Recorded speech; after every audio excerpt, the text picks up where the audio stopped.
வணக்கம். செல்வகுமாரின் அறுவடை, விதைப்பு மற்றும் உலர்த்துதல், பூச்சி விரட்டி அடித்தல், பல்வேறு பணிகளுக்கான வானிலை முன்னறிவிப்பு.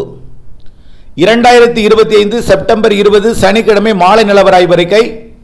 அதிகாரப்பூர்வ வானிலை அறிக்கைக்கும் இந்திய வானிலை ஆராய்ச்சித்துறை அறிக்கையை பார்க்கவும்.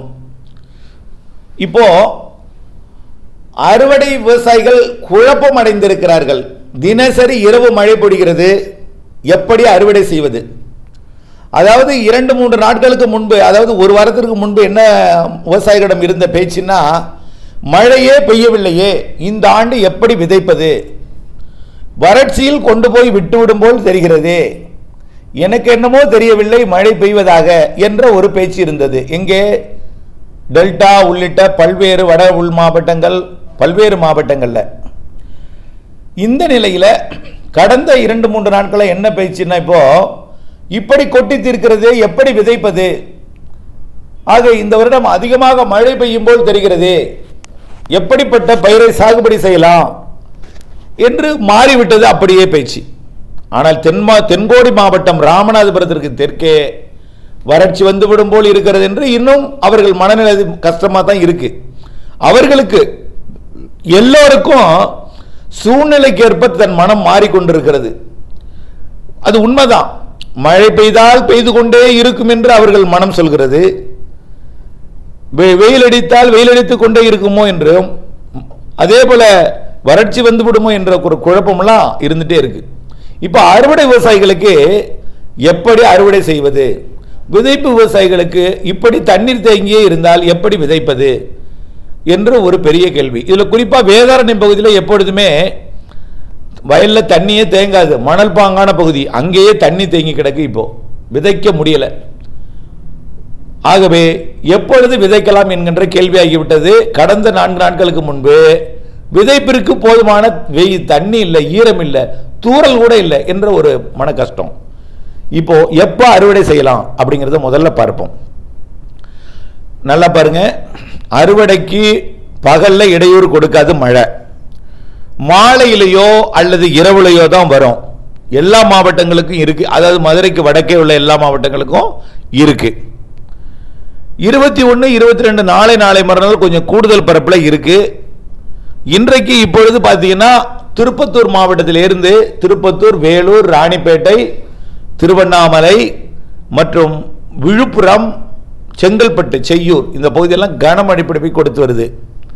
இன்னும் கொஞ்ச நேரத்தில் ஈரோடு மாவட்டத்தில் தொடங்கி அப்படியே சேலம் மாவட்டம் வழியாக கடலோரம் வரைக்கும் வரும். அதிகாலையில் டெல்டா கடலோரமும் வடகடலோரமும் கொடுக்கும். இப்படி 24ஆம் தேதி வரை இருக்கு. 24ஆம் தேதி வரைக்கும் ஒரு வேளை உங்களுக்கு ஒரு நாள் ஒதுக்கலாம். இப்போ இன்றைக்கு அறுவடை செய்யலாம் நீங்க நினைத்து கொண்டிருக்கலாம். இப்போ உதாரணத்துக்கு சனிக்கிழமை, இன்றைக்கு அறுவடை செஞ்சிருக்கலாம். மழை இருக்குன்னு நம்ம சொல்லும் பொழுது நீங்க என்ன செய்வீங்கன்னா, ஆகா அறுவடை செய்து வைக்கோலை அடுத்த நாள் தான் நாம சேகரிக்க முடியும், ஆக இன்றைக்கு அறுவடை செய்தால் வைக்கோலை சேகரிக்க முடியாது, இரவு மழை வந்து விட்டால் பிரச்சனை ஆகிவிடும் நீங்க நினைப்பீங்க.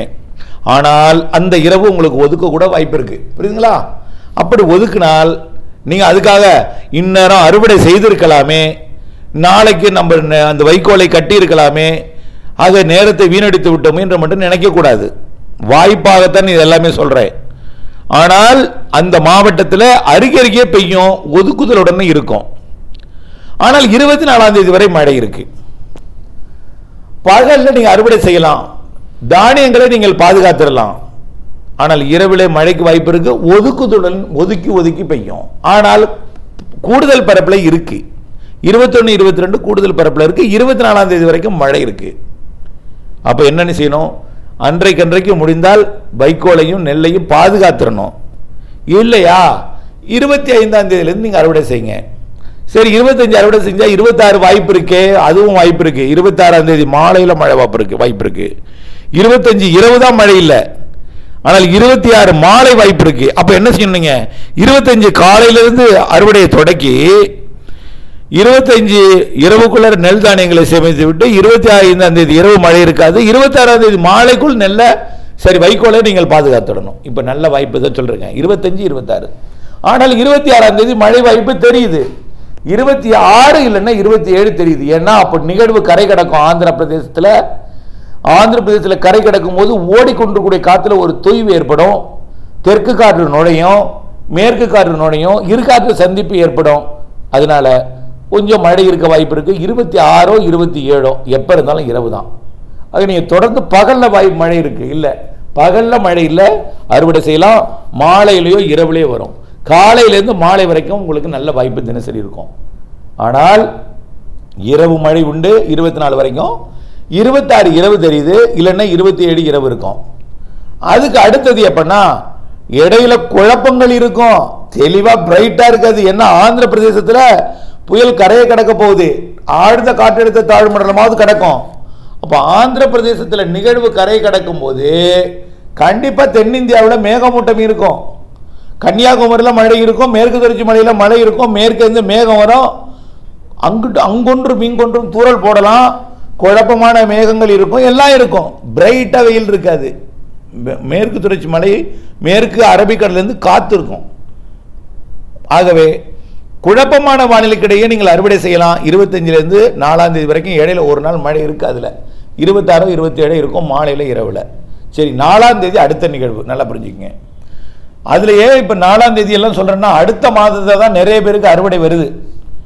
அடுத்த மாதம் நிறைய பேருக்கு அறுவடை வருது. அதில் 2 நிகழ்வு இருக்குங்க. தென்மேற்கு பருவமழை இறுதிக்கட்ட நிகழ்வு 4ஆம் தேதி ஆந்திர பிரதேசம் நெருங்கக்கூடிய நிகழ்வு. 6ஆம் தேதிக்குள்ளே அது கரையை கடக்கலாம். சரி, கரையை கடந்துட்டுன்னா என்ன செய்ய, மழை பெய்யாதுன்னா இங்கே மழை இங்கேயும் இருக்கும். ஏன்னா அந்த நிகழ்வு விசாகப்பட்டினத்துக்கு தெற்கே மசூலிப்பட்டினம் அருகே கரை கடக்கலாம். அதனால வடமேற்கு வெப்பநீராவி வடகடலோரம் வடவுள் மாவட்ட பகுதி வழியா வரலாம், மழை இருக்க வாய்ப்பு இருக்கு. 4ஆம் தேதியிலிருந்து மழை வாய்ப்பு இருக்கு. அப்போ வாய்ப்பை பயன்படுத்திக்கிங்க 4ஆம் தேதிக்குள்ள. சரி, 4ஆம் தேதியிலிருந்து 15ஆம் தேதிக்குள்ள 2 நிகழ்வு இருக்கு. இடையில ஒரு நாளோ 2 நாளோ இடைவெளி இருக்கலாம். ஒரு நாளுக்கு தான் வாய்ப்பு தெரியுது, 2 நாளைக்கு கூட வாய்ப்பு இருக்கலாம். அடுத்த நிகழ்வு பின்தொடர்ந்து வரும். அது எங்கன்னா நெல்லூருக்கும் ஓங்கோலுக்கும் இடையில வரும். ஆக இப்போ விசாகப்பட்டினம், அடுத்தது மசூலிப்பட்டினம், அடுத்தது ஓங்கோல். அப்போ ஆந்திர பிரதேசம் வழியாக அக்டோபர் 15க்குள்ள 3 நிகழ்வுகள், வலிமையான நிகழ்வு கரை கடக்க போகுது. ஒரு சாதாரண காற்று சுழற்சி வேற ஒன்று இடையில தாழ்வு பகுதி வரை கடக்கலாம்னு எதிர்பார்க்கப்படுது. ஆகவே அடுத்தடுத்த நிகழ்வு இருக்கு ஆந்திர பிரதேசம் வழியாக கரை கடப்பதற்கு. அப்போ இடைவெளி இருக்கும், மழையும் இருக்கும். இப்பொழுதைக்கு 24 வரைக்கும் இரவு இருக்கு. 26 27 இன்னொரு நைட்டு மழை இருக்கு. இடையில 25லேருந்து 4ஆம் தேதி 3ஆம் தேதி வரைக்கும் மழை இல்லை. இடையில ஒரு நாள் மட்டும் இருக்கு. அதில் 4ஆம் தேதியிலிருந்து அடுத்த சுற்றின் மழை 4லேருந்து 15க்குள்ள, அக்டோபர் 4லேருந்து 15க்குள்ள 2 நிகழ்வு. அதில் ஒரு நாளோ 2 நாளோ இடைவெளி இருக்கும். 4லேருந்து 15க்குள்ள ஒரு நாளோ 2 நாளோ. ஆனால் அதுவும் கடுமையான ஒரு சிக்கல், குழப்பம். இதற்கிடையே தான் அந்த இடைவெளி இருக்கும். பிரைட்டாக உங்களுக்கு பச்சை கொடி காட்டிடாது அறுவடைக்கு. ஆக இதுலேருந்து உங்களுக்கு என்ன சொல்ல வர்றேன்னா, வானிலை அறிக்கையோட அப்டேட்ஸோட இணைஞ்சிருக்கணும். சும்மா நீங்கள் பாட்டுக்கு வெயில் அடிக்குதே நாளைக்கு இருக்கலான்னு இருக்கக்கூடாது. ஆகவே தயவு செய்து சொல்கிறேன், உங்களுடைய முதலீடு, உங்களுடைய பணம், உங்களுடைய உழைப்பு, அந்த உழைப்பை பக்குவமாக எடுத்து உங்களுடைய நஷ்டம் படாமல் அதை மீட்டெடுத்து பொருளாதார இழப்பு இல்லாமல் நம்ம அறுவடையை மீட்டெடுக்கணும்னா வானிலை அறிக்கையோடு இணைந்திருந்து இடைவெளி அறிந்து அறுவடை செய்வது காலத்தின் கட்டாயம் என்று தெரியப்படுத்த விரும்புகிறேன்.